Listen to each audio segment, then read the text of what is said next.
Love was lost, and now we found.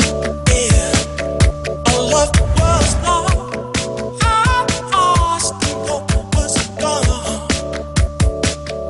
Our love was lost, and now we found. Yeah, and if you flash your heart, I won't deny. Yeah.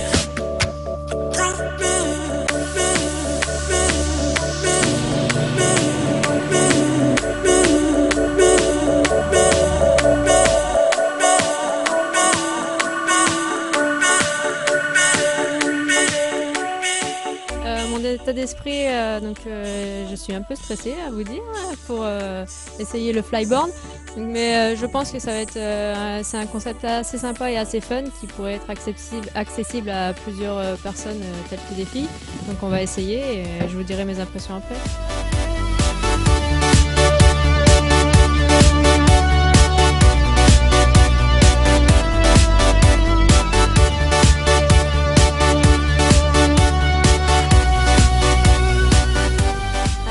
Le flyboard, comme je vous ai dit, c'est vraiment un concept super génial. Je viens d'essayer, je me suis régalée. J'ai fait un quart d'heure dans l'eau très fraîche et pourtant je me suis très bien amusée. Un peu complexe au départ pour se lever, mais dès qu'on a le coup en main, c'est parti. Et c'est super génial, franchement j'adore.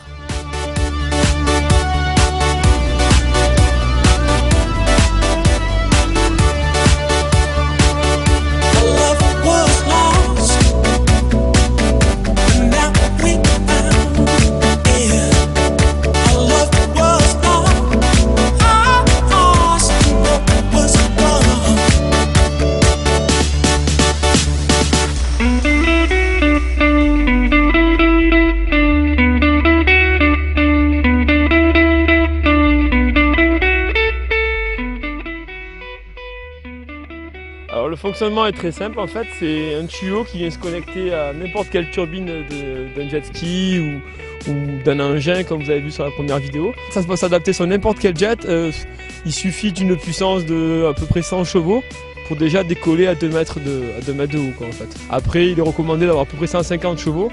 Avec 150 chevaux là vous pouvez atteindre la hauteur maximale du tuyau, c'est-à-dire à peu près 5-6 mètres.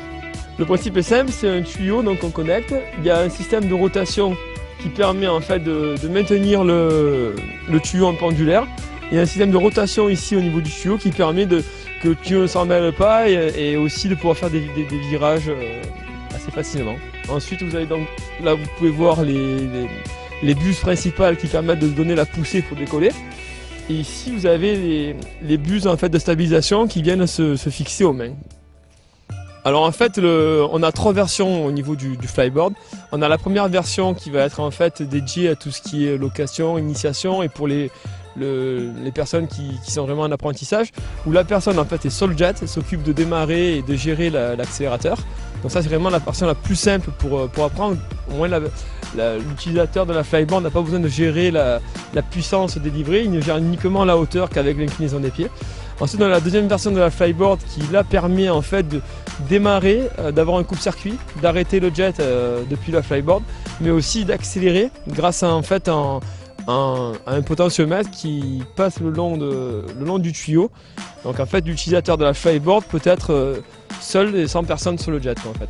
Il y en a la troisième version qui sera commercialisée que dans 1 an ou 2, où là carrément on a construit en fait un engin qui est ni plus ni moins équipé d'un moteur marin comme un jet et d'une turbine, mais monté directement à l'envers pour pouvoir propulser l'eau directement dans le tuyau vers l'avant, qui n'est pas conçu pour prendre des vagues comme un jet, donc beaucoup plus léger, beaucoup plus petit, et du coup on arrive à des performances et des vitesses de vol beaucoup plus importantes.